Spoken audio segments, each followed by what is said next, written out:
A homeless woman used sign language to talk to a little boy and made him smile for the first time in years, never imagining he was the son of the millionaire quietly watching them from afar. And what he did next shocked everyone. Before we start the story, let us know in the comments. What city are you watching from? And at the end, don't forget to rate this story from 0 to 10. Enjoy the story. Lisa was sitting on a park bench, an old faded cloth on her lap, with a dozen colorful beads forming small bracelets, the only way she had to earn a few coins for food. She sighed, picked up one of the bracelets, and murmured to herself, "If each bracelet paid for one lunch, I'd already own a restaurant." That's when something made her stop. Across the park, sitting on another bench, an 8-year-old boy was crying. Crying in a way that broke your heart. No sound, but his whole body was shaking. His face was buried in his knees, and his shoulders trembled as if he was carrying the weight of the world. Lisa frowned.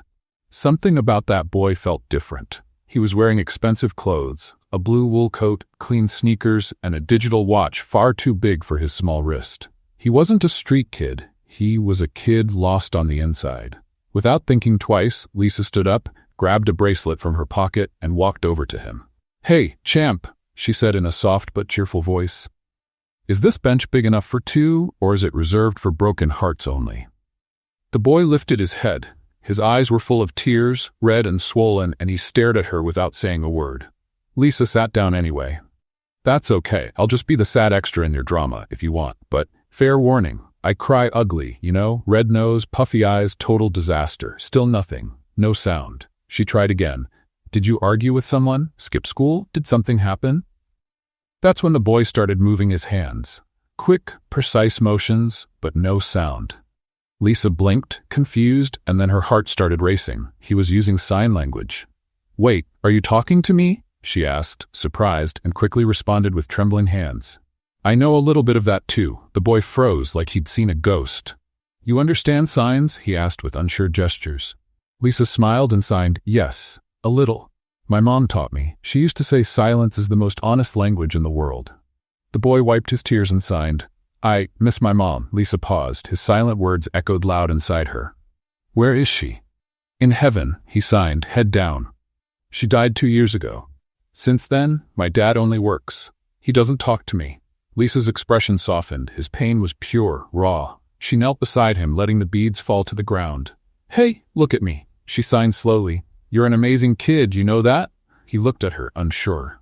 Because even with all this, she pointed around them, at the cold, the wind, the rushing world, "you still have the courage to cry. That means your heart is still alive." He stayed quiet, taking in every word. Lisa then did what she did best, turned sadness into laughter.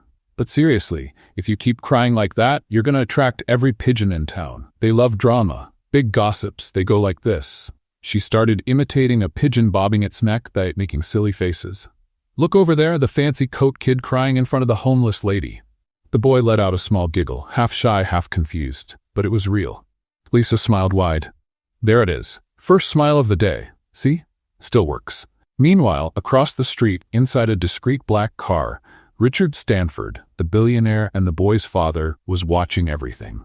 He had rushed out in a panic after the security guard told him his son had run away. He'd spent hours driving around the city until he found him there, sitting with a stranger. But what left him frozen was this, the smile. Oliver was smiling, a light, natural smile, something Richard hadn't seen since the day they buried his wife. He gripped the steering wheel, not knowing what to feel. Part of him wanted to run over and hug his son. Another part was breathless, just watching this unexpected scene. Lisa and Oliver kept signing to each other. "So you're like a silence spy?" she joked. He replied, laughing. "Something like that." For a brief moment, time seemed to stand still, but the spell broke when a tall man in a black suit came running up. "Oliver," he called out of breath. "Oh my God, I finally found you." The boy got startled. "That's my dad's driver," he signed quickly. Lisa stood up, confused. "It's okay, he was just talking with me." The driver looked her up and down, suspicious. "Mr. Stanford is waiting." Before leaving, Oliver turned and signed to her. "Bye, Lisa." She smiled and replied, "Bye, spy." The black car pulled away, disappearing among the tall buildings. Lisa stood still, staring into the distance, with a strange feeling that something important had just happened. Little did she know that this brief encounter, full of tears and laughter, would be the beginning of something that would change her life forever. And everyone else's too. That night, Lisa couldn't get the boy out of her mind. Lying on the park bench, wrapped in a thin blanket full of holes, she looked up at the stars and thought about Oliver. His shy smile, the tears that had run down his small face. She sighed, adjusting the old backpack that served as a pillow. That kid has everything. Fancy clothes, name-brand shoes, a watch that probably costs more than a car. But he's all alone, she whispered to herself. Rich and sad. What a strange mix. She turned on her side, trying to find a more comfortable position on the cold bench. I bet his dad doesn't even know he cries. Probably too busy counting money or having meetings with other people in suits. Meanwhile, across town, inside a mansion that looked more like a museum, Richard Stanford was still awake. He paced back and forth across the room. He was still in his work suit, tie loosened, hair slightly messy. In his hand, he held a glass of whiskey he had barely touched. The image of his son smiling wouldn't leave his mind. 2 years. 2 whole years without seeing that smile. He walked over to the window and looked down at the glowing city. Millions of people, millions of lives. And none of them had been able to make Oliver smile, until a stranger, sitting on a park bench, did the impossible in just a few minutes. He ran his hand over his face, exhausted. Who was that woman? He asked out loud into the silence. How did she do in 5 minutes what I haven't been able to do in 2 years? He took a sip of the whiskey and closed his eyes. He knew what he had to do. He stood there for hours until the sky began to brighten. When the sun came up, Richard made a decision. He put on a coat, grabbed his car keys, and left. He had to find her. The park was empty when Richard arrived. It was just after 7 in the morning. He parked the car and walked to the bench where he had seen Oliver the day before. Nothing. He walked a little farther, scanning every corner, every shadow. And then he saw her. Lisa was sitting on the ground, leaning against a tree, with her faded cloth spread out in front of her. The beaded bracelets were neatly lined up, and she was chewing on a piece of stale bread. Richard stopped a few feet away, watching. She looked so light. Even there, sitting on the cold ground with nothing, there was something about her that radiated life. He took a deep breath and stepped closer. "Good morning," he said, his voice deep and calm. Lisa squinted at him. "Good morning. Can I help you? If you're here to buy a bracelet, they're $5 each. If you're here to ask for money, I'm sorry, but I'm the one doing the asking." Richard almost smiled but held back. "My name is Richard Stanford." Lisa kept staring at him, confused. "Nice. I'm Lisa Nobody. Pleasure." He almost laughed again, but then he took a deep breath as if gathering courage. "I'm the father of the boy you met yesterday, Oliver." Lisa's face changed instantly. She jumped to her feet, brushing her hands on her old pants. "Oliver? The little boy who was crying? Is he okay? Did something happen?" "He's fine," Richard answered quickly. "Better than he's been in a long time, actually."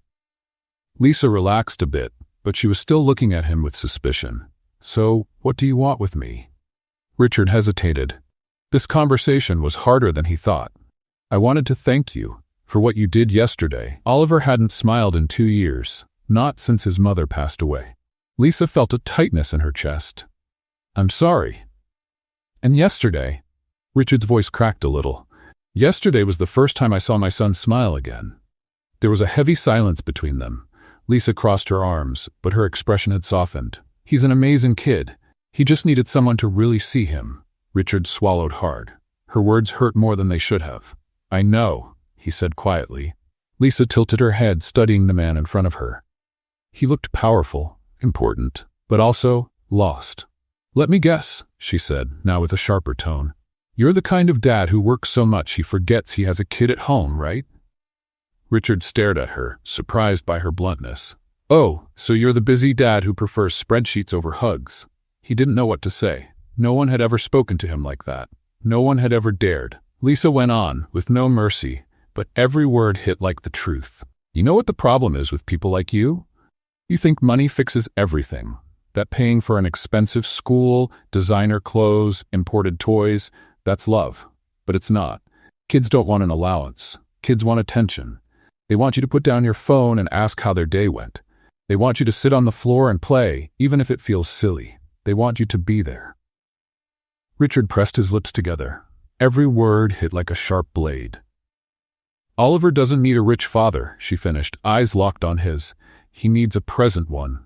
The silence that followed was deafening. Richard took a deep breath, taking it all in. He could have been offended, could have walked away, but he didn't, because deep down he knew she was right. "You're right," he admitted, voice low. "I failed him."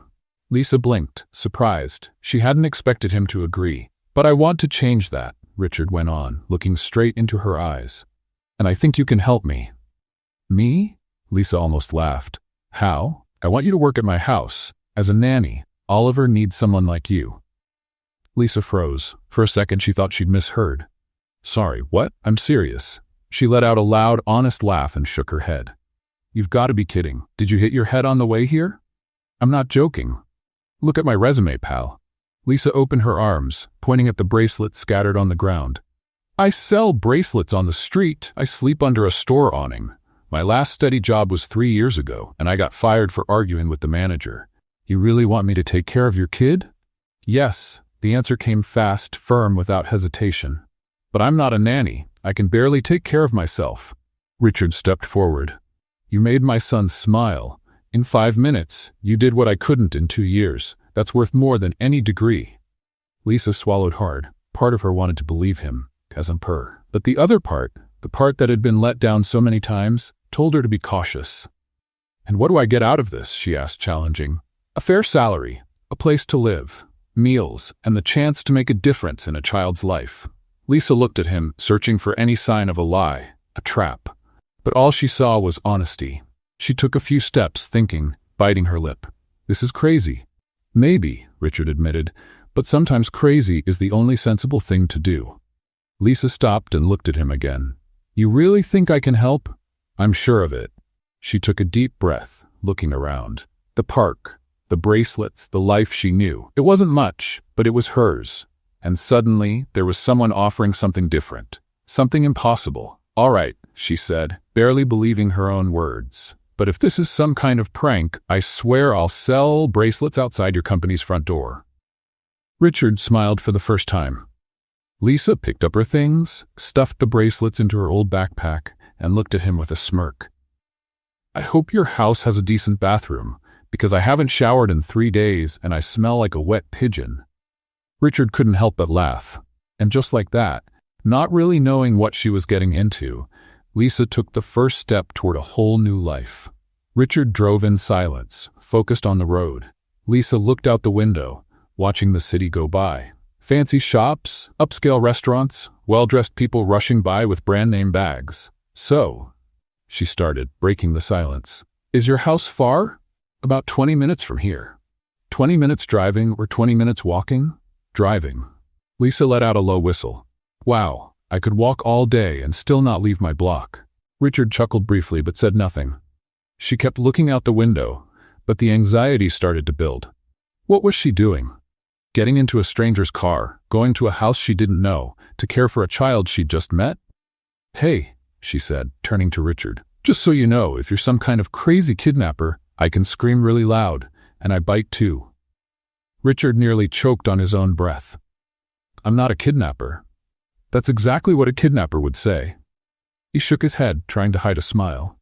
When they finally arrived, Lisa was speechless. The mansion was huge. No, huge didn't even cover it. It was massive. 3 stories, a huge garden, automatic gates, and a fountain right in the middle of the driveway. It looked like something out of a soap opera. "Oh my goodness," Lisa murmured, stepping out of the car and looking around. "Is this a house or a hotel?" "It's my house." "You live in all of this alone?" "No, I live with Oliver, and we have a few staff."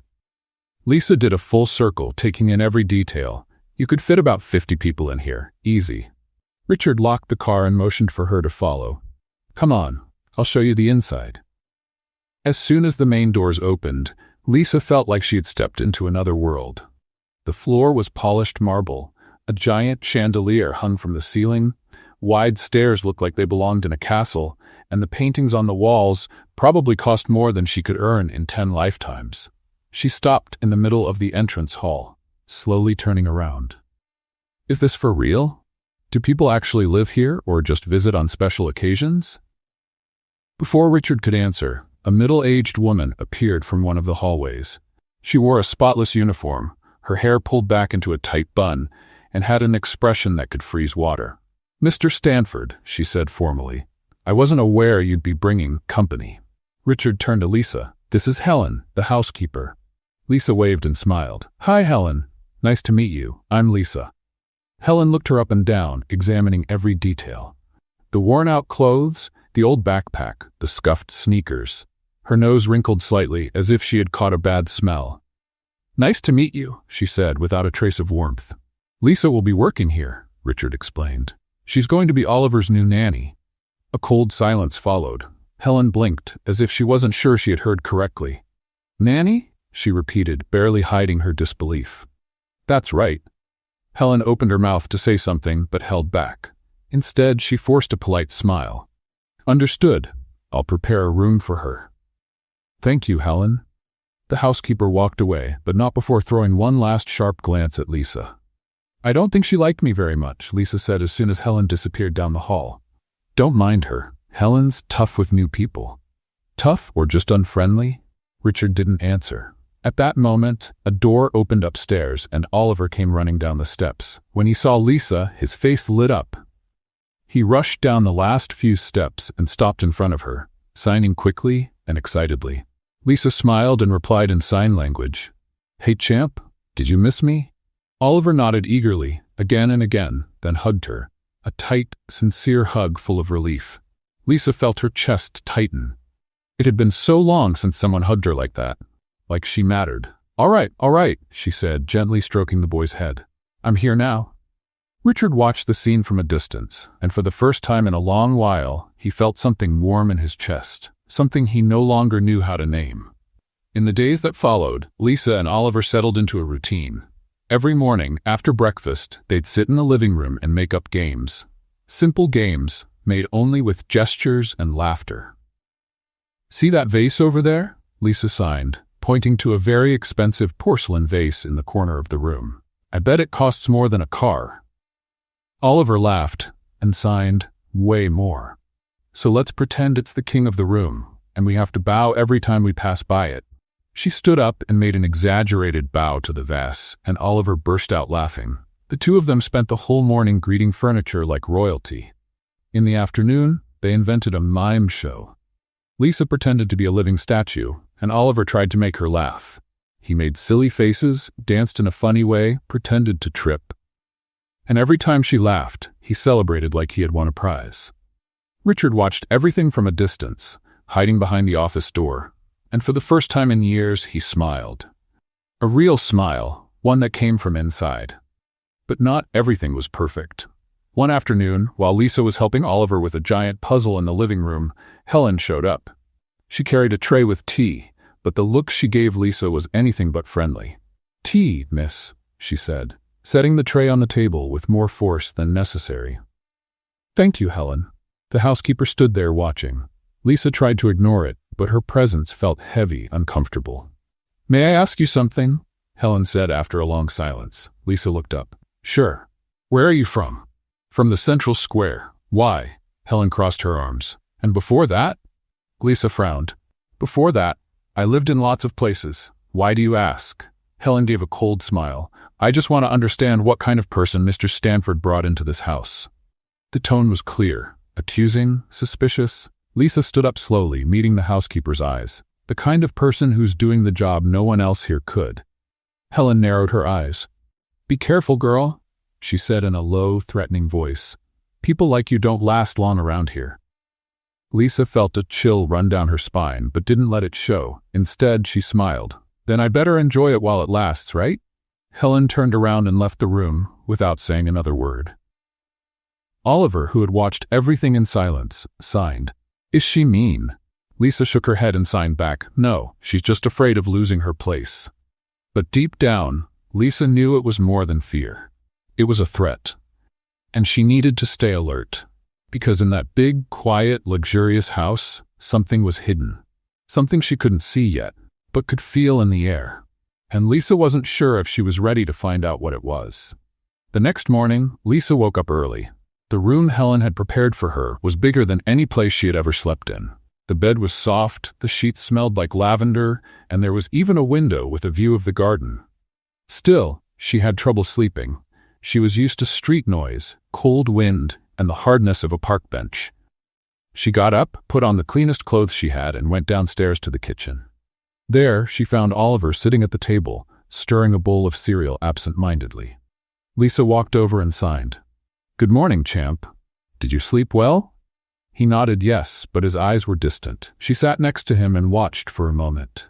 There was something different in the way he looked out the window, like he was searching for something that wasn't there anymore. "Can I ask you something?" Lisa signed.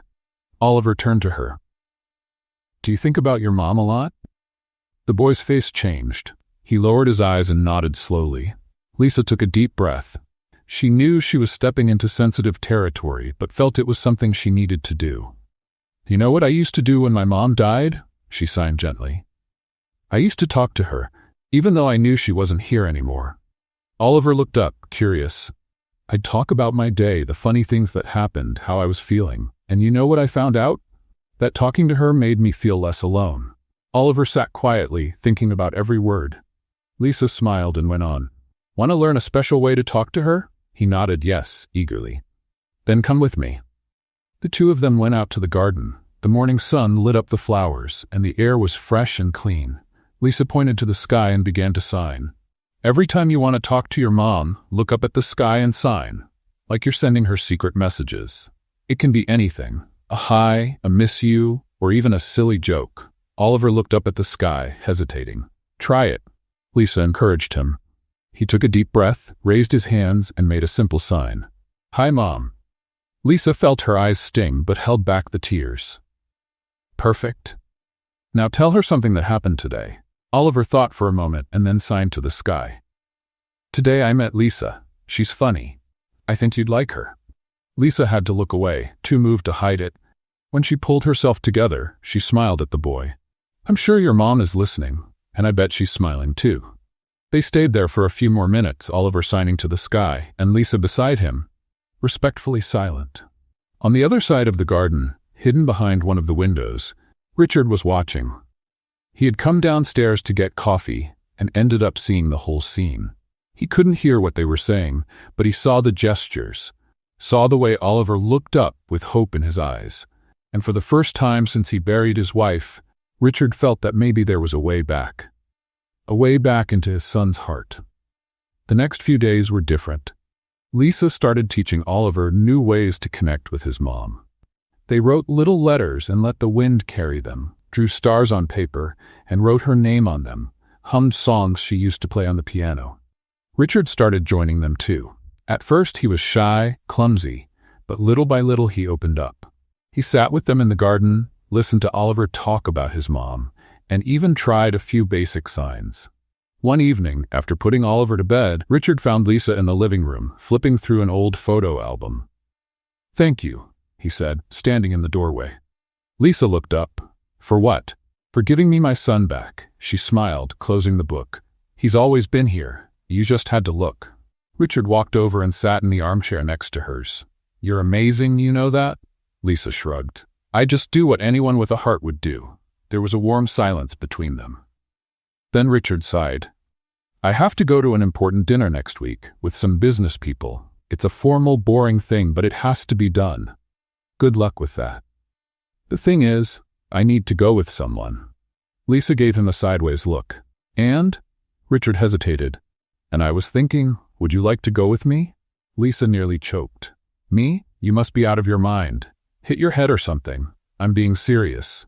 "Richard, I barely know how to use a dessert fork, and you want to take me to dinner with rich people?" "I do."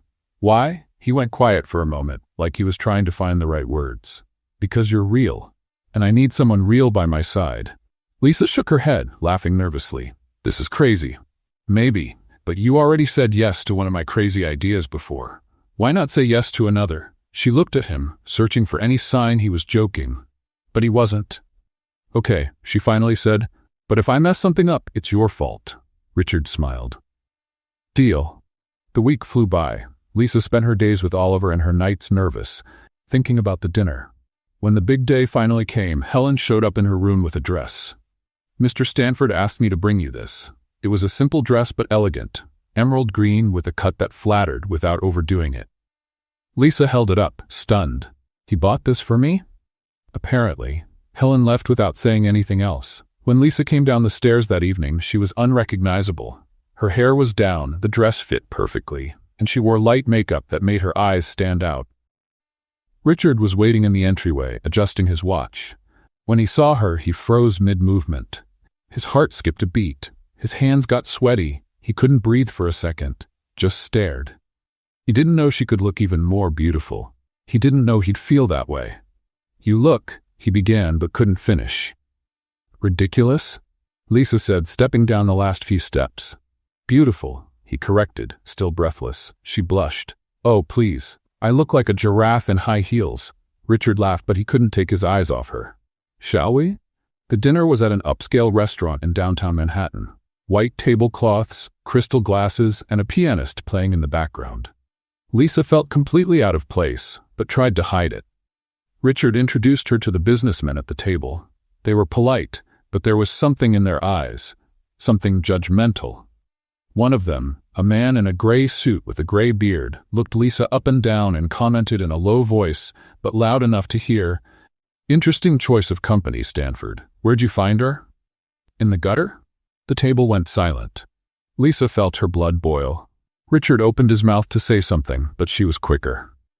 "Actually, it was a park bench," she said, smiling sweetly. "But don't worry, I've taken a shower since then." Some laughed, others just stared. The man blushed, unsure how to react. Lisa went on, with as much irony as she could gather. "And what about you? Where'd you learn manners?"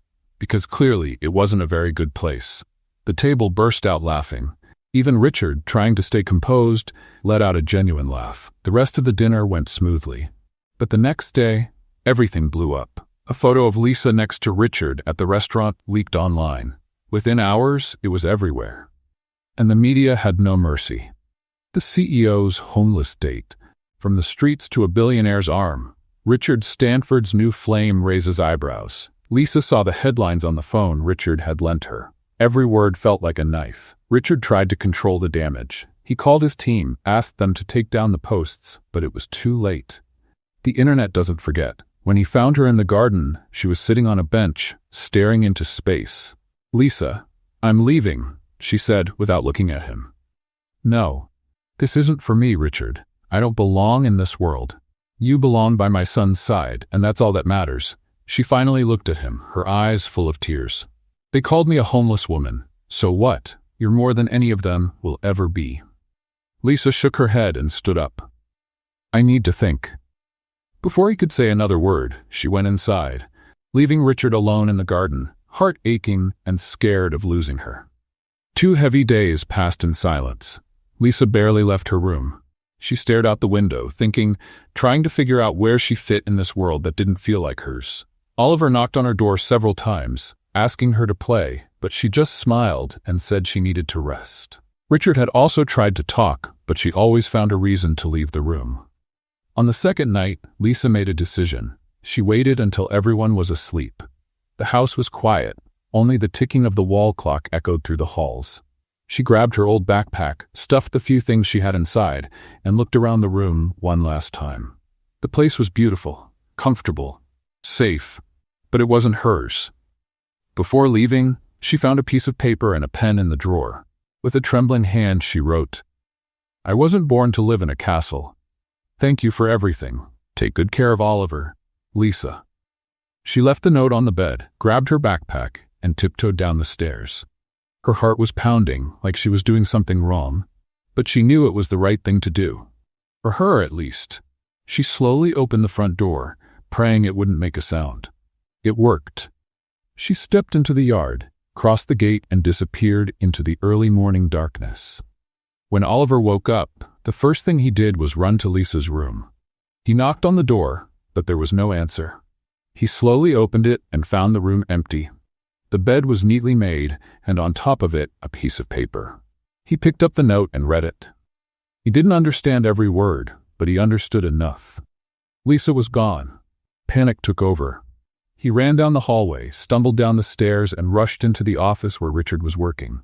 Richard looked up from his computer, surprised. "Oliver? What's wrong?" The boy started signing frantically, his gestures quick and desperate.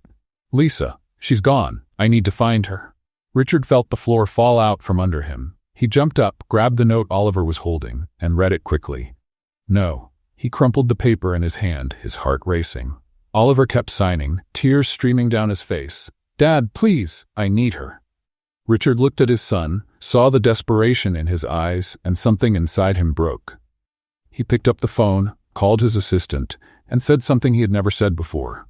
"Cancel all my meetings today." "Mr. Stanford, but the meeting with the investors, cancel everything." He hung up, grabbed the car keys, and looked at Oliver. "Let's go find her." They left together, Richard driving through the streets of New York while Oliver stared out the window, searching for any sign of Lisa. They passed by the park where it all began, empty. Drove around the block. Nothing. They went to all the places Richard thought she might be. Then finally, they saw her. She was sitting on the ground in front of a bakery, her faded cloth spread out, with the beaded bracelets neatly lined up, as if she had never left. Richard parked the car and got out quickly. Oliver followed. Lisa saw them coming and lowered her head. "I knew you'd find me," she said without looking up. Richard stopped in front of her, taking a deep breath to steady his voice. "Why did you leave?" "Because I don't belong there." "You belong next to my son." Lisa finally looked up, and her eyes were red. "I saw the news, Richard. I saw what they're saying about me. I don't want Oliver growing up hearing that his father is with a homeless woman." Richard knelt down to her level. "You don't understand. I didn't hire you out of pity. I hired you because my son smiles when you're around. Because you brought him back to life. And me too." Lisa blinked, surprised. "You're not just the nanny, Lisa. You're part of our family now." She was about to answer when she felt someone hugging her. It was Oliver, kneeling beside her, arms wrapped around her neck, crying. Lisa closed her eyes and hugged him back, her heart tight. "Okay," she whispered. "Okay, champ, I'll come back." Oliver pulled back, wiped his tears, and signed. "Promise?" She smiled and signed back, "Promise." Richard offered his hand to help her up. "But I have one condition," Lisa said, still holding his hand. "What is it?" "I want freedom. No labels, no red carpet, no pretending to be someone I'm not. If I come back as me." Richard smiled. "I don't want you to be anyone else." Lisa picked up her backpack, packed the bracelets, and followed them back to the car. When they arrived at the mansion, something felt different. Lisa sensed it as soon as she stepped in. The air was heavier, like someone had disturbed something. She went upstairs and stopped at the door. The drawers were open, clothes thrown across the bed. The backpack she had packed was dumped on the floor. Someone had been in there. Her heart raced. She looked around, searching for anything out of place, and then she saw it. On top of the dresser, one of her handmade bracelets was broken, snapped in half. That wasn't an accident. It was a message. Lisa picked up the broken bracelet and held it tightly in her hand. She knew exactly who was behind it. She rushed downstairs and found Helen in the hallway, carrying clean towels. "Someone went into my room," Lisa said, straight to the point. Helen looked at her with fake surprise. "Are you sure? Maybe you left it messy." "I didn't leave anything messy, and someone broke one of my things." Helen shrugged. "Maybe it was the wind. Wind doesn't open drawers." They stared at each other. The silence was tense, full of unspoken accusations. "Be careful what you're suggesting," Helen said, her voice low and threatening. "I'm not suggesting anything. I'm saying it." Helen took a step forward. "You're nothing but an intruder, and intruders don't last long here." Lisa didn't back down. "Then you better get used to me, because I'm not going anywhere." Helen pressed her lips together, turned her back, and walked off, her heels hitting the floor hard. Lisa stood in the hallway, her heart still racing. She knew this was just the beginning. Helen wasn't going to give up easily. She went back up to her room, locked the door, and sat on the bed, staring at the broken bracelet. Someone was trying to sabotage her. Someone wanted her gone. And Lisa needed to find out who it was before it was too late. But one thing she knew for sure, she wasn't going to let them push her out. Not this time. Because for the first time in a long while, she had something worth fighting for. A family, a purpose, and a place that, even if not perfect, was starting to feel like home. And no one was going to take that from her without a fight. The next morning, Richard had to leave early for the company. There was an important meeting with investors that couldn't be rescheduled. Before he left, he stopped by Lisa's room. "I'll be gone all day," he said, standing in the doorway. "But if anything happens, call me." Lisa was sitting on the bed, still deep in thought. "All right." Richard hesitated, as if he wanted to say more, but just nodded and left. As soon as his car disappeared through the gate, Lisa felt a chill. Something in the air felt different, wrong. She went down to the kitchen, where Oliver was already waiting with a smile on his face. They had breakfast together, joking in sign language about which cereal was the best. Lisa pretended the chocolate cereal was an army invading the honey cereal's territory, and Oliver laughed so hard he almost choked. But the peace didn't last. Helen entered the kitchen with firm steps and a stern face. "Lisa, I need to speak with you, now." Lisa exchanged a look with Oliver and stood up. "What is it? Come with me." They walked into the main living room, where the rest of the household staff were already gathered. The driver, the cook, the cleaning lady. All of them were looking at Lisa with puzzled expressions. "What's going on?" Lisa asked, her heart beating faster. Helen crossed her arms and pointed to the coffee table. "Someone stole money from Mr. Stanford's safe." Lisa blinked, confused. "And what does that have to do with me?" "I found the money in your bag." Silence filled the room. Lisa felt the ground shake beneath her feet. "What? That's not true." Helen opened Lisa's bag, which was sitting on the couch, and pulled out a bundle of bills tied with a rubber band. "Not true? Then explain this." Lisa was speechless. She looked at the money, then at Helen, then at the others. They were all staring at her with suspicion. "I didn't take that. Someone planted it in my bag." "Sure," Helen said with sarcasm, "the same old excuse. I'm telling the truth." Helen picked up the phone. "I'm calling the police." "No, wait." But Helen was already dialing. Lisa felt panic rising inside her. This couldn't be happening. Not again. Not when she had finally found a place to belong. 15 minutes later, 2 police officers were in the living room. One of them, a tall man in a blue uniform, picked up the money and examined it. "This money was found in her bag?" he asked, pointing at Lisa. "Yes," Helen replied firmly. "And you're the owner of the house?" "No, I'm the housekeeper, but the owner is currently away." The officer turned to Lisa. "What's your version of the story?" Lisa took a deep breath, trying to steady her voice. "I didn't steal anything. Someone put that money in my bag to set me up." "And who would do that?" Lisa looked straight at Helen but didn't say a word. She knew no one would believe her. The other officer picked up the bag and started searching through it. "We're going to need to take you to the station to give a statement." "No, please, I didn't do anything." That's when Oliver came running into the room. He saw the officers, saw Lisa surrounded, and panic took over him. He began signing frantically, trying to explain that Lisa was innocent, that she'd never do such a thing, that Helen was lying. But no one understood. The officers looked at the boy, confused by the gestures. Helen pretended not to notice. "What's he doing?" one of the officers asked. "He's deaf," Lisa explained, her voice trembling. "He's trying to say I'm innocent. You understand sign language?" "I do. And he's telling the truth. I didn't steal anything." The officer sighed. "Look, miss, we're still gonna need you to come with us." Tears stung Lisa's eyes. Everything was falling apart again. That's when the front door burst open. Richard walked in like a storm, his suit wrinkled, his face red with anger. "What's going on here?" Everyone turned to him. Oliver ran and threw himself into his father's arms, signing desperately. "Mr. Stanford," Helen began, her voice calm. "I'm sorry to say this, but we found the stolen money from your safe in Lisa's bag." Richard looked at Lisa, then at the police officers, then back at Helen. "Stop this right now." "But sir, I said stop." He walked over to the officers. "There will be no statement. There was no theft." "But the money?" "I gave Lisa permission to use my money whenever she needs it. No crime was committed."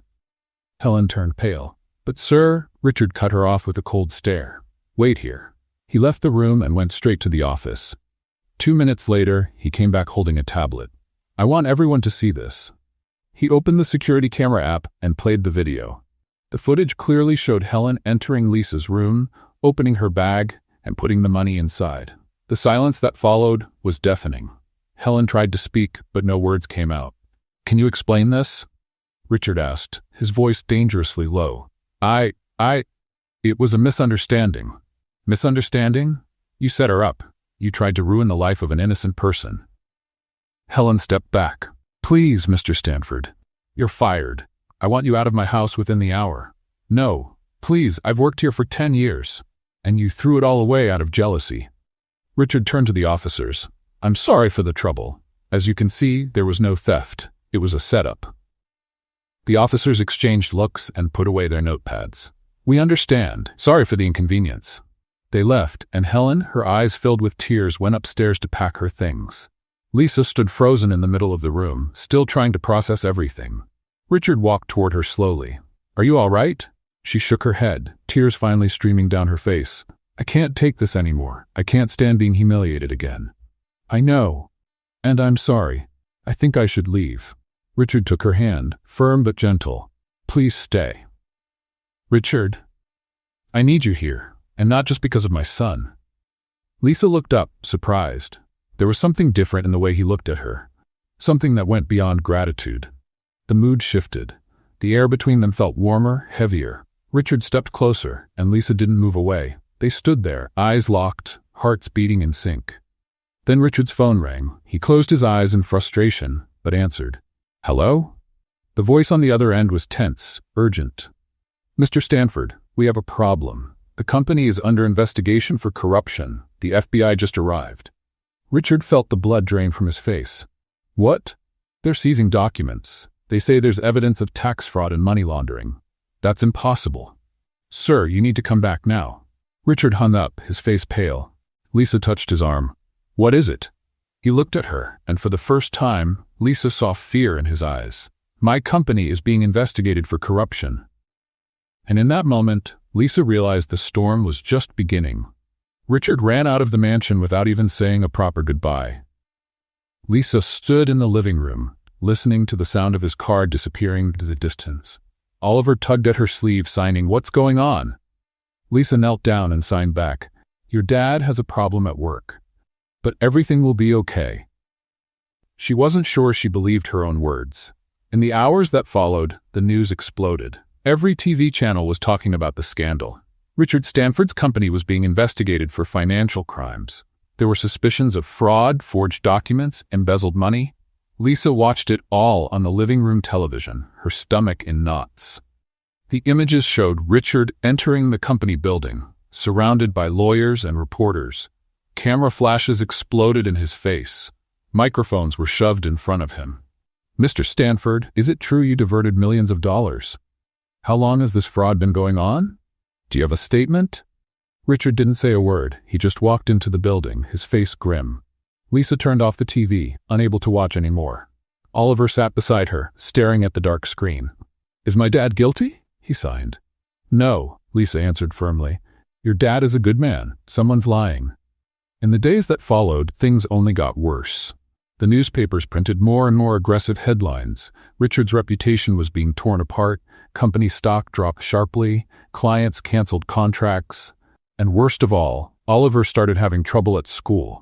Lisa found out one day when she picked him up. He got in the car with his head down, eyes red. "What happened?" she signed, worried. "The kids are saying my dad is a thief." Lisa's heart broke. "They don't know anything. Don't listen to them." But Oliver started to shut down again. He stopped smiling, stopped playing, went back to the silence Lisa had seen on that first day. And she wasn't going to let that happen. That night, while Oliver was sleeping, Lisa had an idea. She picked up the phone Richard had given her, adjusted the room's lighting, and hit the record button. "Hi, everyone," she began, a little shy in front of the camera. "My name is Lisa, and I want to teach you something really special." She showed her hands and began to sign. "This is sign language. It's a way to talk without using words. And you know why I'm teaching this? Because I met an amazing little boy who showed me that sometimes the most important things don't need to be spoken out loud." She went on, teaching basic signs. Hello, thank you, friend, love, And then, at the end of the video, she spoke about empathy. We live in a world that judges people all the time. But do we really know their stories? Do we know what they're going through on the inside? Before judging someone, how about we try to understand them? She posted the video on a social network and went to bed without expecting much. The next morning, she woke up to her phone exploding with notifications. The video had gone viral. Thousands of views, hundreds of comments. "This is beautiful. I'm crying. We need more people like her in the world. Who is this woman? She's amazing." Lisa was in shock, but she didn't stop there. She made more videos, taught more signs, shared stories about Oliver without revealing his name. She talked about resilience, about love, about starting over, and little by little, things started to change. People began to see Richard differently, not as the cold businessman accused of fraud, but as a father fighting to reconnect with his son. Comments started to appear. "If Lisa believes in him, I do too. A man who inspires that much loyalty can't be bad. Let's give him a chance to explain before we judge." The tide was turning. Meanwhile, Richard was working day and night with his lawyers, reviewing documents, looking for proof, trying to find who had set him up. And finally, after exhausting days, he found out. 2 executives from the company, driven by greed, had stolen money and forged documents in Richard's name. They thought he'd never find out. But they underestimated a man fighting for his honor. The evidence was turned over to the FBI. The guilty parties were arrested, and the investigation against Richard was closed. When he came home that night, he looked 10 years older. His eyes were sunken, his face pale, his shoulders slumped. Lisa was waiting in the living room. "Is it over?" she asked softly. "It's over," he replied, collapsing onto the couch. She sat beside him without saying a word. She just stayed there, quiet, offering her presence. After a few minutes, Richard spoke. "Thank you for the videos, for standing up for me when no one else did. I just told the truth." He turned to her, and there was something different in his eyes. "How did you end up on the streets, Lisa?" She blinked, surprised by the question. "Why do you want to know?" "Because I want to really know you." Lisa took a deep breath. It had been a long time since she talked about it. "It was just me and my mom," she began, her voice low. "My dad left us when I was little. My mom worked hard to raise me on her own. We didn't have much, but we were happy." Richard listened quietly. "Then she got sick. Cancer. I tried to take care of her, but I couldn't. She passed away, and I fell into depression. I felt so lost, so alone, I couldn't do anything. I was evicted from the home we lived in." She wiped away a tear that had slipped down. "I didn't have a profession, no diploma. I picked up odd jobs, washing dishes, cleaning houses, but it wasn't enough to pay rent. I found a tiny apartment, but 3 months later I was evicted again. And then, there was nowhere else to go. I ended up on the streets. I started making bracelets to buy food." Richard felt his chest tighten.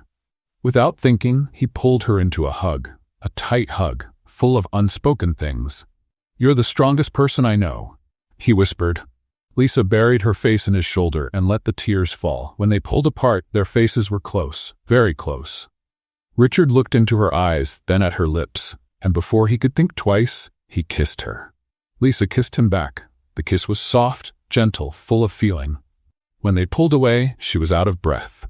"I'm feeling something for you," she confessed, her voice trembling. "Me too," Richard said, holding her face in his hands. "I've felt it for a while." Lisa smiled, but then remembered something important. "We need to take it slow. I don't want to hurt Oliver. He's been through so much. I don't want him to think I'm trying to replace his mother." "You're right." They sat there, side by side, holding hands in a quiet, comfortable silence. The following days felt lighter. Richard went back to work, but he now spent more time at home. Oliver was smiling again. Life finally seemed to be falling into place. Until one afternoon, while cleaning the room, Lisa found an old box under the bed. It was dusty and forgotten. Curious, she opened it.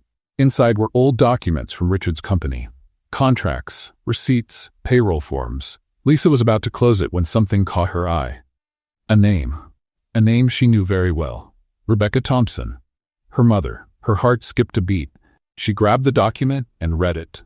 It was a termination letter, dated 10 years ago. Due to repeated absences and declining productivity, employee Rebecca Thompson is hereby dismissed from her duties, effective immediately. Lisa felt the ground disappear beneath her feet. Her mother had worked at Richard's company and had been fired. Her hands trembled as she read through more documents. She discovered that the dismissal happened just months before her mother passed away, just months before everything collapsed. And the reason? Her mother had been sick, missing work for treatments, and instead of getting support, she was let go. Lisa felt the anger rising, burning from the inside. Everything made sense now. The poverty, the desperation, her mother's death, and Richard was at the center of it all. She clutched the documents tightly, tears streaming down her face. How could she love someone, knowing his company had destroyed her mother's life and hers? Lisa went downstairs with the documents clutched in her hand. Her heart was pounding so hard it felt like it might burst out of her chest. She found Richard in his office, focused on papers spread out across the desk. She knocked on the door, hard. Richard looked up, surprised. "Lisa, what happened?" She threw the documents onto the desk, the pages scattered everywhere. "Care to explain this?" Richard picked up one of the sheets and began to read. His expression slowly shifted from confusion to shock. "Where did you get this?" "Found it in an old box, under the bed." He kept reading, his face growing paler by the second. "Rebecca Thompson," he murmured. "That name? That's my mother," Lisa shouted, already in tears. "My mother worked for your company, and you fired her because she was sick." Richard jumped to his feet. "Lisa, I didn't know." "You didn't know? How could you not know? It's your company. That was 10 years ago. I barely worked there at the time." Lisa shook her head in disbelief. "There's always an excuse, isn't there? Always someone else to blame." "Wait, let me explain." "There's nothing to explain. My mother was fired while fighting cancer. She lost her job, lost her health insurance, and not long after, she died." Her voice cracked at the last word. Richard ran a hand down his face, desperate. "Oh my God. Lisa, I swear I didn't know. Back then my father was running everything. I only took over after he retired." Lisa froze, trying to process what he'd said. "Your father? He was strict, cold. He made decisions without thinking about people. I've spent years trying to undo the damage he caused." She looked into his eyes, searching for lies, but all she saw was sincerity and pain. "Even if it was your father, it's still your company. It's still your name." "I know." Silence fell heavy between them. Lisa wiped her tears and took a step back. "I thought this place was different. I thought I had finally found somewhere I belonged. But all of this, it was just an illusion." "It wasn't an illusion. What we built here is real." "How can it be real when it was built on lies?" Richard tried to move closer, but she raised her hand, asking him to stay back. "I need to leave. Lisa, please." "No, it's over." She turned and ran upstairs to her room. Richard stayed in the office, feeling the world collapse around him. Half an hour later, Lisa came down with her backpack on. She walked straight past the living room, without looking back. That's when she saw Oliver standing by the door, holding a piece of paper. Her heart broke. The boy's eyes were red, his hands trembling. He handed her the paper. Lisa took it and read the words, written in a child's handwriting. "Family doesn't run away." She closed her eyes, holding the paper to her chest. She wanted to stay. She wanted to hug that boy and tell him everything would be all right. But she couldn't. "I'm sorry, champ," she whispered, kneeling to hug him. "I have to go." Oliver hugged her back, crying silently. When Lisa pulled away and walked out the door, it felt like she was tearing her own heart out. The days that followed were empty. Lisa went back to the park, to the same old bench, to the same routine of selling bracelets. But nothing was the same. Everything felt dull, lifeless. Meanwhile, back at the mansion, Oliver completely shut down. He stopped eating properly, stopped playing, and spent his days staring out the window, hoping Lisa would come back. Richard tried to talk to him, but the boy barely looked at him. One night, while putting Oliver to bed, Richard noticed the piece of paper the boy had written still tucked under his pillow. "Family doesn't run away." He sat on the edge of the bed and held his son's hand. "You're right," he said softly. "Family doesn't run, and I'm going to bring her back." The next day, Richard made a decision. He met with his lawyers and announced he would donate a significant part of his fortune to a social program focused on helping people who lost their jobs due to health issues. "I want this to be public," he said. "I want everyone to know we're making things right." The lawyers tried to argue, but he wouldn't budge. After that, He went out searching for Lisa. He drove all over the city, went to every place he thought she might be, until finally he found her.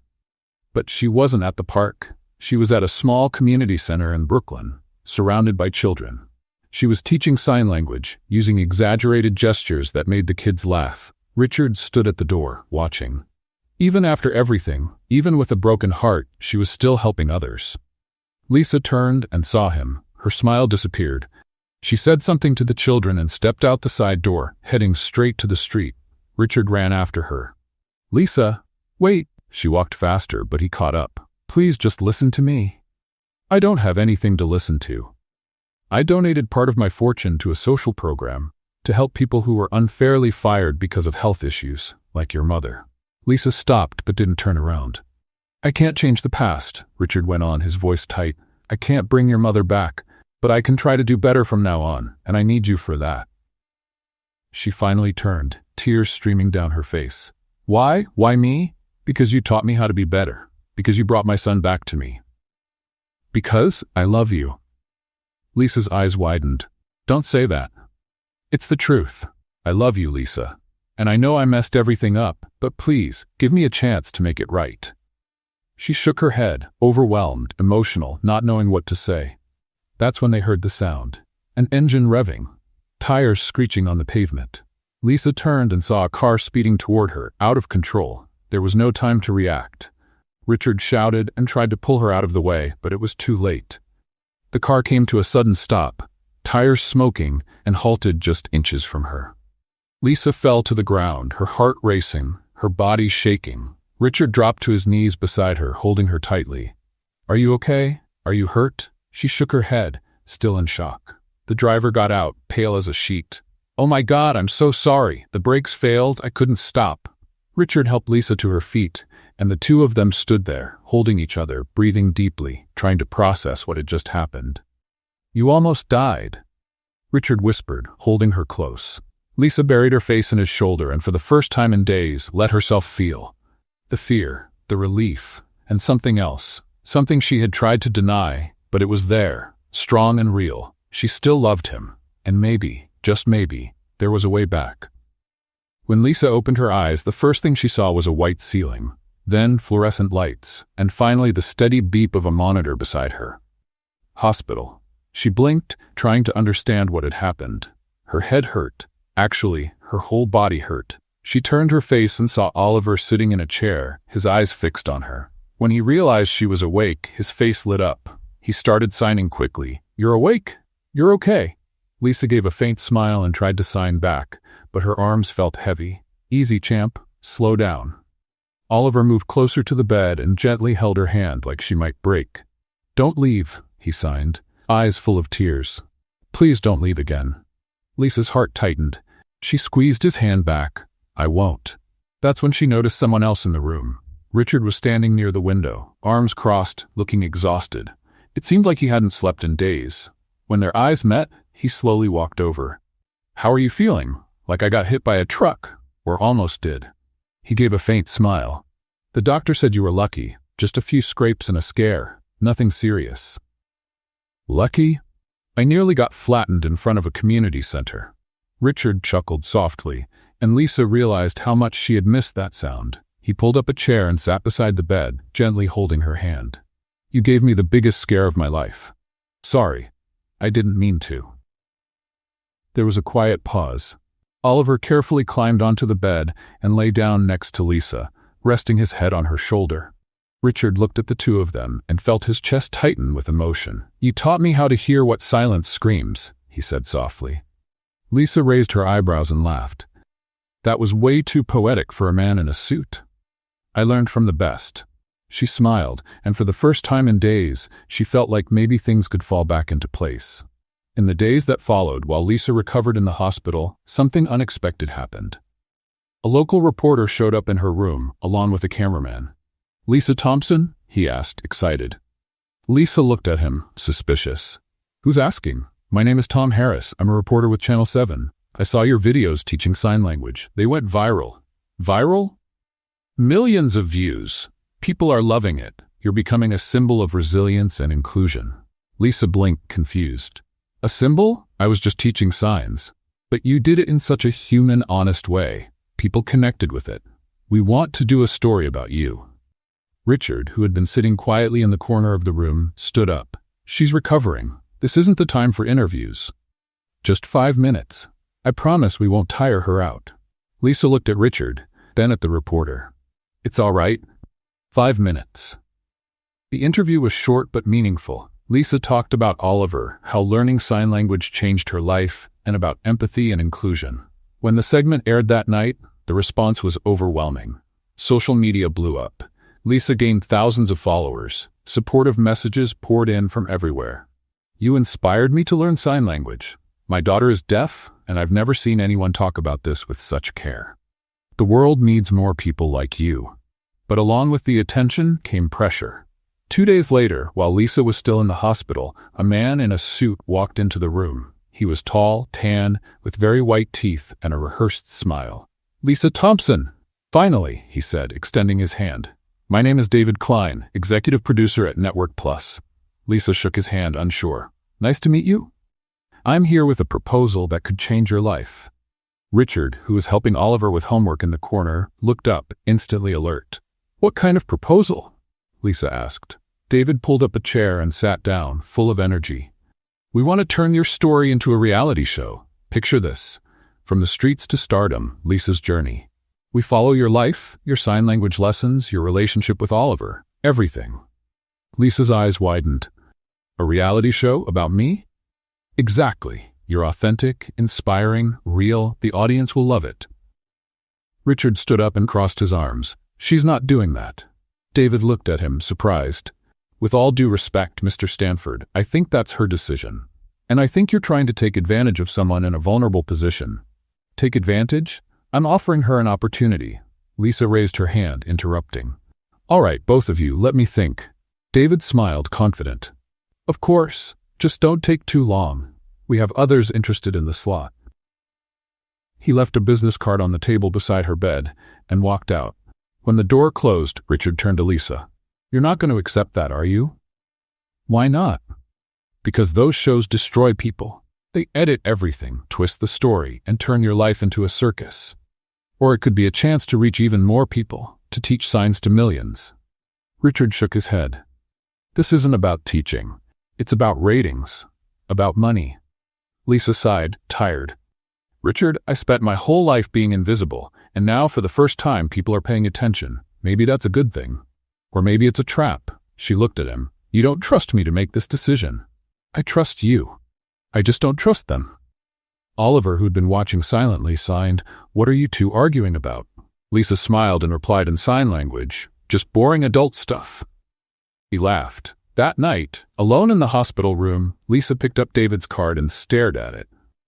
The offer was tempting. A lot of money, national exposure, the chance to make a difference on a bigger scale. But Richard was right. There were risks, and she wasn't sure if she was ready for all of that.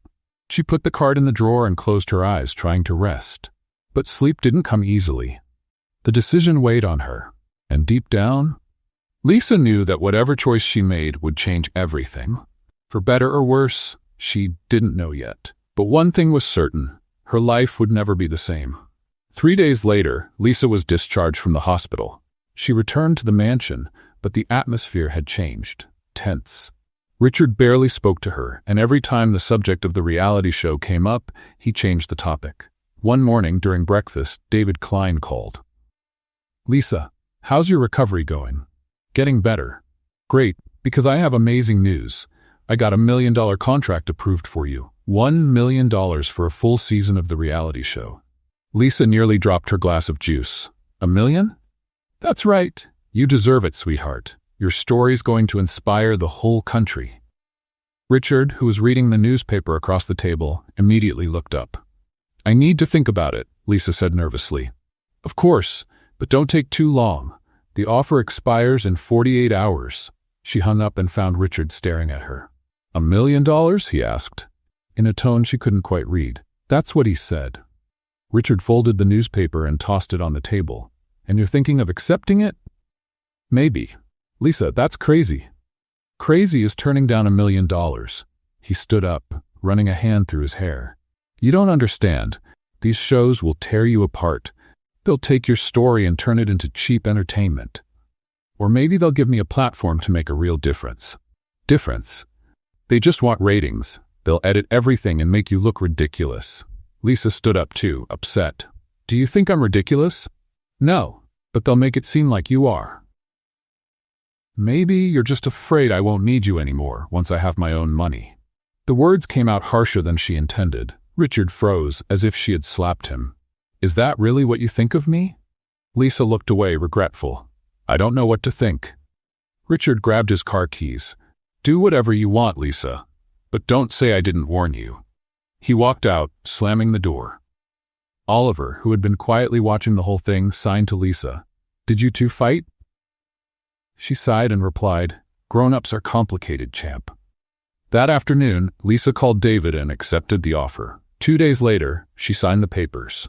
A week after that, filming began. At first, everything seemed perfect. A professional crew, beautiful sets, interesting questions. Lisa felt important, heard.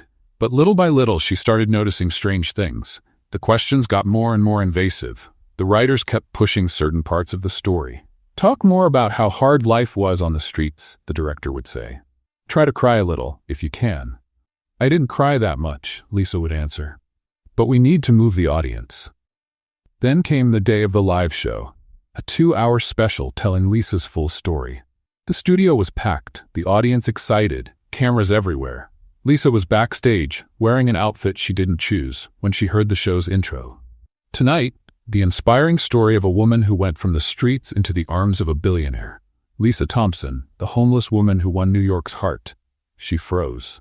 Homeless? Won a billionaire? That's not right, she whispered.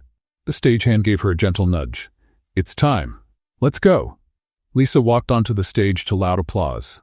She sat in the chair next to the host, a man with a wide smile and perfect teeth. Lisa Thompson, what an honor to have you here. Thank you. Your story is incredible. A homeless woman with nothing, and suddenly you're rescued by a charming billionaire. Lisa frowned.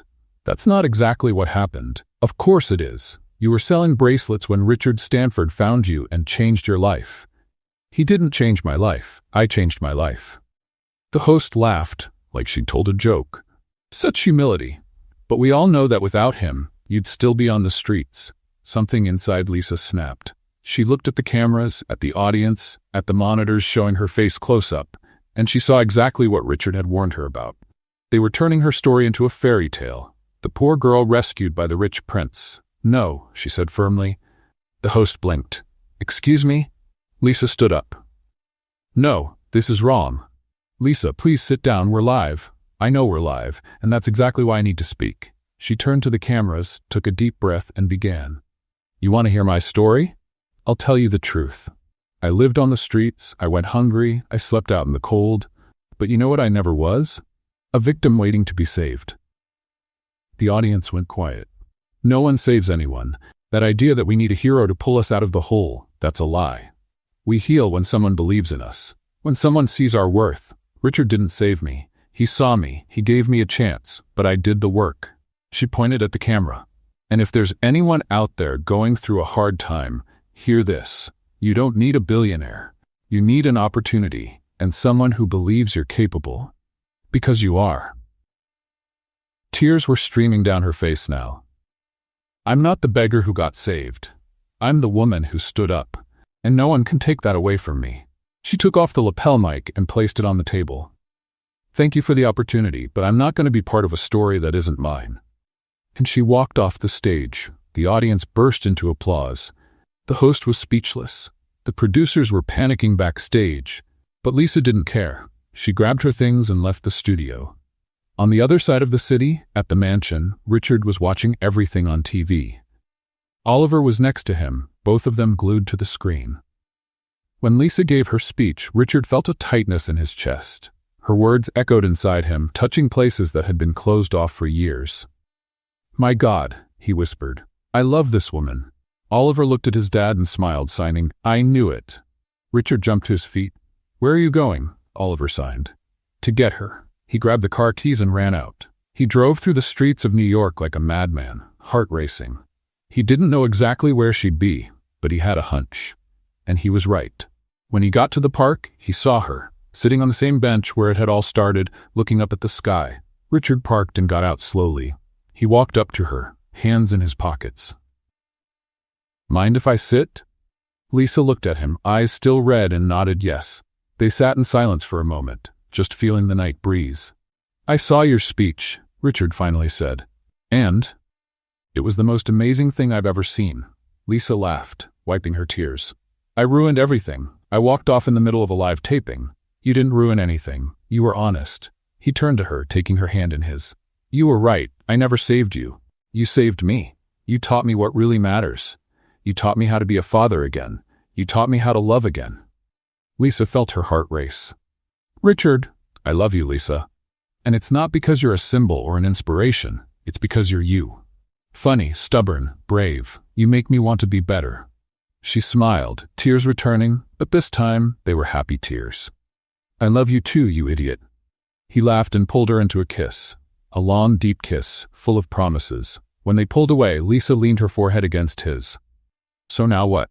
"Now we start over the right way," she smiled. "On a park bench? If it's with you, it can be anywhere." And right there, on the bench where it all began, Lisa and Richard found not an ending, but a new beginning. Because sometimes love doesn't come to rescue, it comes to add. And that made all the difference. The night was cold, but Lisa barely noticed. She felt warm there, in Richard's arms, sitting on the bench that had witnessed the start of it all. "Funny," she said, looking around. "Just a few months ago, I was here selling bracelets, never imagining my life would turn upside down." Richard smiled, wrapping an arm around her shoulders. "I never imagined I'd meet someone like you either." In the middle of a park, making jokes about pigeons, Lisa laughed, resting her head on his shoulder. "Who would have thought, huh?" The millionaire became the beggar's student. Richard let out a genuine laugh. "And the beggar became the heart of my home." They looked at each other, and the world around them seemed to fade away. Richard leaned in and kissed her again, slowly, gently, like they had all the time in the world. When they pulled away, they heard footsteps. They turned and saw Oliver running toward them, a huge smile on his face. "Champ," Lisa signed, surprised. "How did you get here?" Oliver pointed to the driver waiting near the car, waving from a distance. "I asked him to bring me. I knew you'd be here." He climbed up onto the bench between them and made a sign that made both of them laugh. "Marriage." Lisa blushed right away. "Hey, slow down. Who said anything about marriage?" Oliver insisted, making the sign again, this time pointing at both of them with extra emphasis. Richard laughed, ruffling his son's hair. "Looks like someone already decided our future. He's a bit bossy, isn't he?" Lisa joked. Oliver crossed his arms, pretending to be offended, but his smile gave him away. The three of them stayed there for a while longer, chatting in signs, laughing, enjoying the simplicity of that moment. No cameras, no spotlights, just them. 2 weeks later, Lisa was helping Oliver with his homework when the mail arrived. Among the bills and ads, there was an official envelope. Her name was written by hand, in old-fashioned, careful handwriting. "What's this?" she murmured, opening the envelope. Inside, a letter from the law firm Miller & Associates. "Dear Lisa Thompson, we inform you that you have been identified as the sole heir to the property located at 428 Maple Street, Brooklyn, NY. The house belonged to your late mother, Rebecca Thompson, and is now legally in your name. For more information, please contact us." Lisa read the letter 3 times, unable to believe it. "A house?" she whispered. "My mom had a house?" Oliver noticed her expression and signed. "What happened?" I think I inherited a house." She showed the letter to Richard, who had just gotten home from work. "Is this for real?" he asked, reading quickly. "Looks like it. But I don't understand. My mom never owned a house. We always rented." Richard picked up the phone. "I'll call the office and schedule a visit. We need to see this ourselves." The next day, the 3 of them went to the address. It was an old neighborhood in Brooklyn, with small houses and trees lining the sidewalks. When the car stopped in front of number 428, Lisa felt her heart race. The house was simple. 2 stories, peeling paint, overgrown garden, but something about it felt familiar, like it touched a deep part of Lisa's memory. "I know this place," she murmured. "I've been here before." The lawyer was waiting at the door, holding a folder of documents. "Miss Thompson? I'm James Miller. Nice to meet you. This house, it really belonged to my mother? Yes. Purchased in 1995, fully paid off by 2003. She never sold it, but she never came back either. Lisa looked at the house, trying to piece things together. Why didn't she ever tell me? James hesitated. Well, according to the documents we found, your mother left this house suddenly in 2005.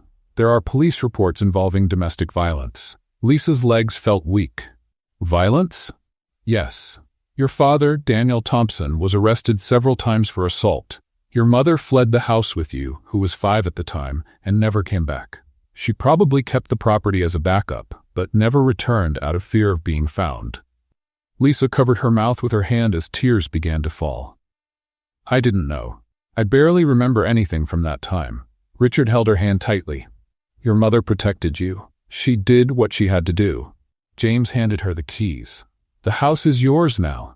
You can do whatever you want with it. Lisa took the keys, the metal cold and heavy in her hand. They went inside together. The interior was dusty, with furniture covered in old sheets and a musty smell in the air. Still, there were memories hidden in every corner. Lisa stopped in the living room and closed her eyes. Suddenly, images came back, her younger self playing on the floor, her mother smiling, singing a song, and then yelling. Things breaking. Fear. She saved me, Lisa whispered. She gave up everything to protect me. Richard wrapped his arms around her from behind, resting his chin on her shoulder. And now you can honor that. Turn this place into something new. Lisa looked around, her mind starting to turn. I know what I want to do, she said, turning to him. I want to turn this house into a school, a sign language school, free for kids in need, for families who can't afford it, a place where everyone is heard, even in silence. Richard smiled, proud. It's perfect. Oliver, who had been exploring the rooms, came running back and signed. Can I help? Lisa knelt down and signed back. Of course you can. You'll be the assistant teacher. He jumped with excitement, and the three of them hugged right there. In the middle of a house once filled with pain, now about to be filled with hope. In the following weeks, the renovation began. Richard hired a construction team. Lisa picked the colors, planned the rooms, and thought through every little detail. They painted the walls a soft yellow, installed big windows to let in the light, built a spacious classroom with boards, teaching materials, and even a small stage for performances. Lisa worked day and night, pouring love into every repaired wall and corner. And as the house came back to life, Lisa felt herself being rebuilt too. Not just surviving, but thriving. One afternoon, while they were hanging posters of the sign language alphabet on the walls, Richard paused and looked at her. Are you happy? Lisa smiled, wiping the sweat from her forehead. More than I ever thought I could be. He stepped closer and gently held her face in his hands. Then answer me something. What? Would you spend the rest of your life with me? Lisa's eyes widened. You're proposing in the middle of a renovation? Technically, Oliver already did. I'm just making it official. She laughed, tears welling up again. You don't even have a ring. I have this. He pulled one of the bracelets Lisa had made months ago from his pocket, the same one he'd kept since the very first day. It's not a diamond, but it means a lot more. Lisa looked at the bracelet, at the man standing in front of her, and felt her heart overflow. Yes, she said, smiling. 1,000 times yes. And right there, in a house that had once been filled with fear, but was now becoming a symbol of new beginnings, Lisa and Richard made one more promise, that together they could turn any ruin into a home. 6 months later, the house was unrecognizable. What once was a place marked by pain now shined with new life. The yellow walls reflected the sunlight, the large windows let in the fresh air, and a colorful garden decorated the front.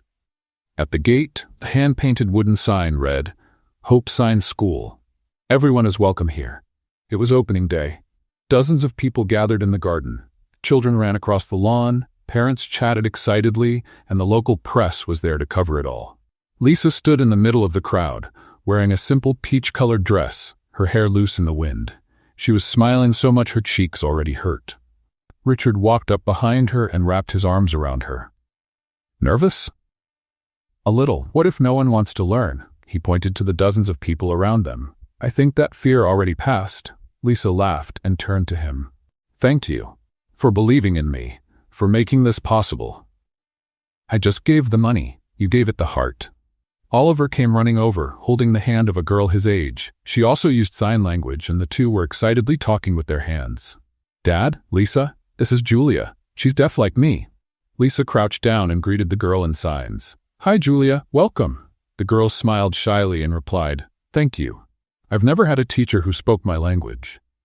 Lisa's heart swelled. That made it all worth it. The opening was a success. Lisa taught the first class, showing basic signs to a mixed group of children and adults.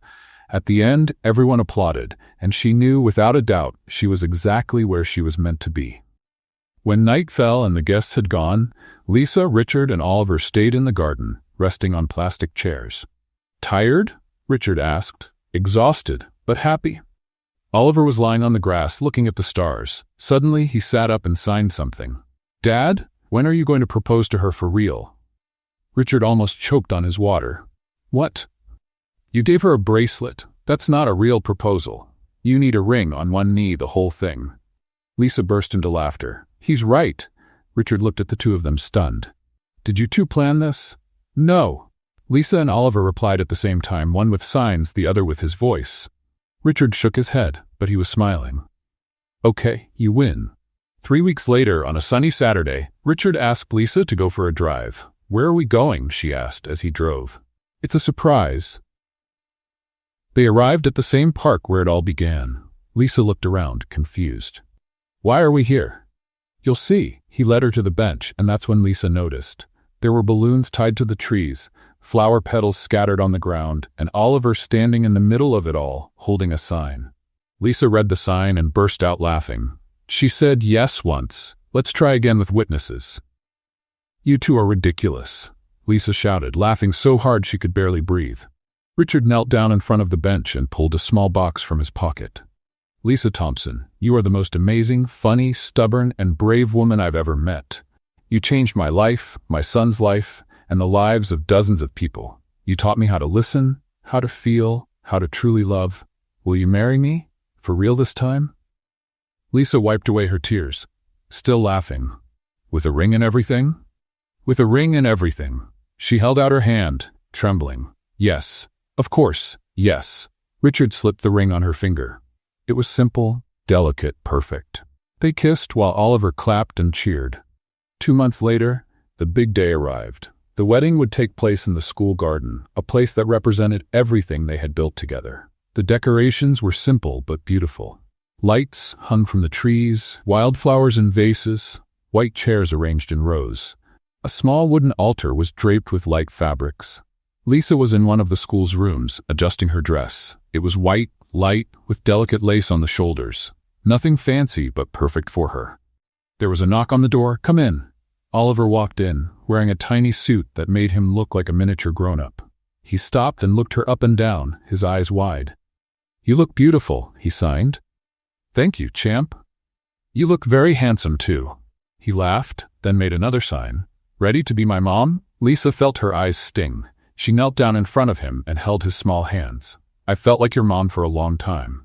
Oliver hugged her tightly, and they stayed like that for a moment, in silence but saying everything. The ceremony began with the sound of a soft guitar. The guests were seated, smiling.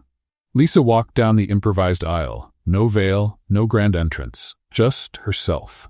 When she reached the altar and saw Richard waiting, her heart started to race. He looked handsome in his light blue suit, his eyes shining with emotion.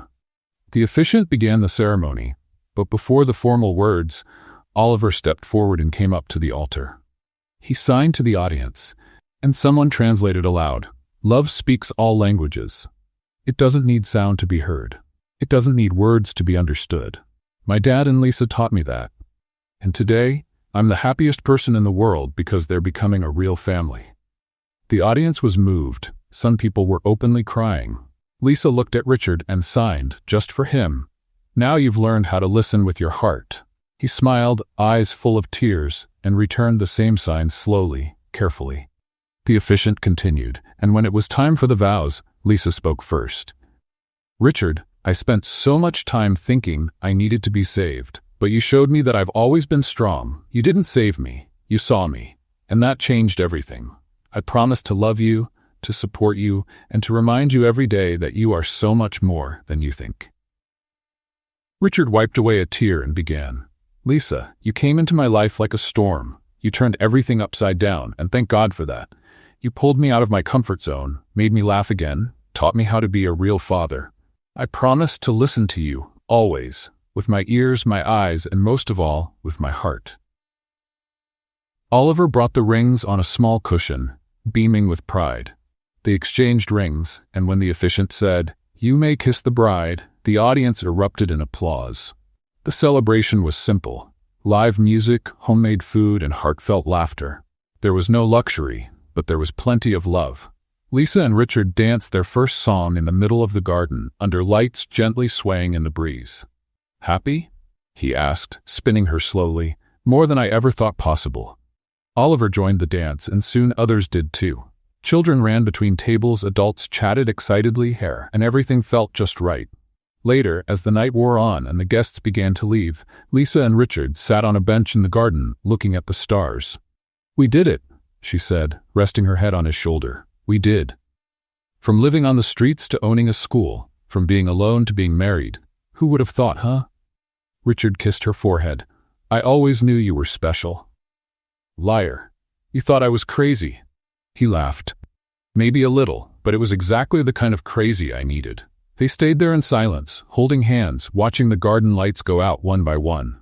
And Lisa realized something. She wasn't searching for a place to call home anymore. Because home wasn't a place, it was people. Richard, who truly saw her. Oliver, who loved her unconditionally.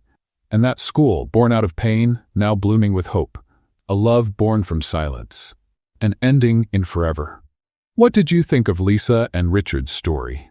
Leave your thoughts in the comments. Rate this story from 0 to 10. What's your score? Don't forget to subscribe and click the bell to follow all of our stories. And check out more touching stories by clicking here on the final screen.